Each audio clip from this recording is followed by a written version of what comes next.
महिलांच्या गळ्यातील दागिने चोरी होण्याची घटना अनेकदा साक्री बस स्थानक परिसरात होत आहे। साक्री बस स्थानकात महिला प्रवासी बसमध्ये चढत असताना मीराबाई बेनुस्कर आणि शिवला देसाई या दोन्ही महिलांच्या गळ्यातील सोन्याची मंगळसूत्र चोरीच्या घटना घडली आहे। या दोन्ही महिला नाशिक बसमधून पिंपळनेरच्या दिशेने प्रवास करत होत्या। अचानक मीराबाई बेनुस्कर यांच्या लक्षात आलं की आपल्या गळ्यातील मंगळसूत्र चोरी झाल्याचं समजताच एसटी ड्रायव्हर याने सरळ बस प्रवाशांना घेऊन पिंपळनेर पोलीस स्टेशन गाठले।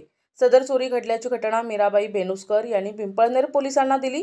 चोरी घडल्याची माहिती मिळताच अधिकाऱ्यांना सोबत घेऊन साक्री बस स्थानक परिसरात पाहणी केली।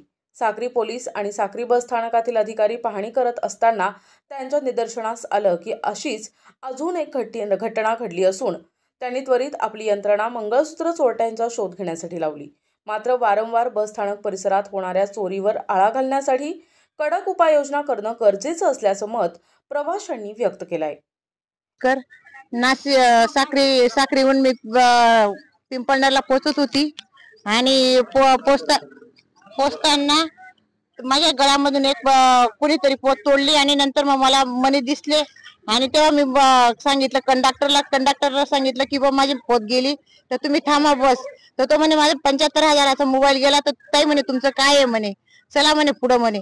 तरी मग मला अजून शंका आली तर मला म्हटलं की बा पूर्ण पोलीस स्टेशनला पिंपळनेर पोलीस स्टेशनला मला बस न्यायची आहे आणि तिला मला तिथं चेकिंग करायची आहे। पण मी 2-3 कॉल केले पिंपळनेरवाला। NTV news Marathi Dhule.